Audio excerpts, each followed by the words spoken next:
here on behalf of the civil society of Afghanistan to communicate our message to international stakeholders who will be meeting tomorrow in Bonn to discuss the future of Afghanistan.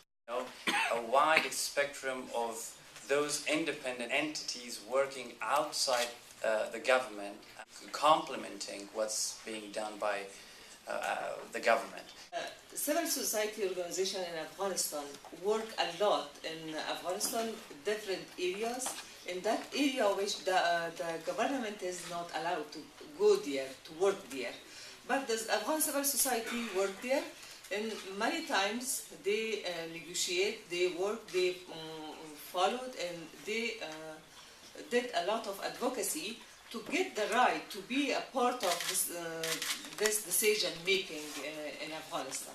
This is for the first time the most inclusive process so far that we had in civil society in terms of coming up with elected representatives.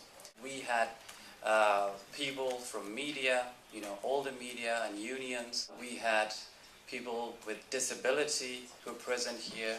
We had engineers, associations.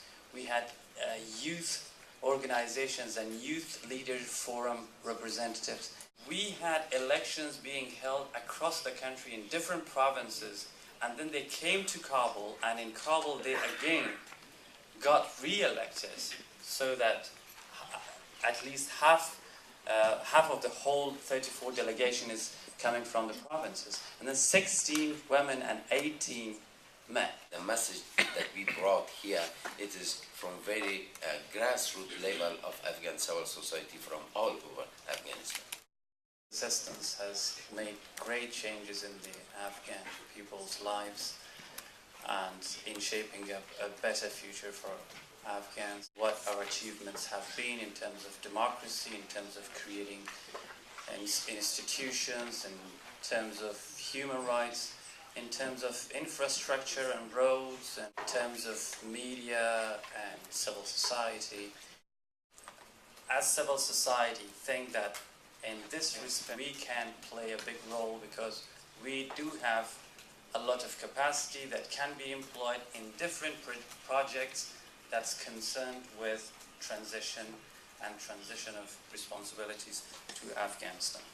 In many parts of the country where we have construction and reconstruction efforts going on the part of the international community and the Afghan government, people mobilize themselves and they work and contribute task force to these projects for free just to make things happen.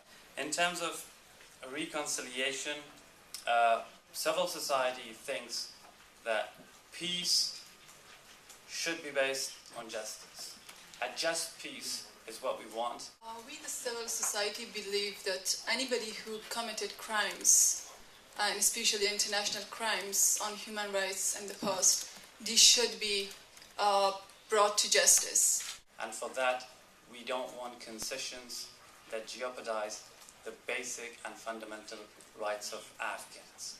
The rights of Afghan citizens have been secured in our constitution, and that's what we need to keep the way it is. And we want the international community to help us in achieving a just peace.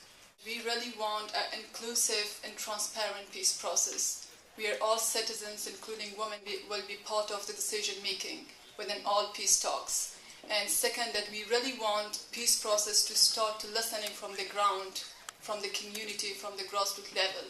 And a number of task forces, you can say, committees and elected representatives who can be, the real voices and speakers to reach the voices of these people to the policymakers and officials within the international community and Afghan government.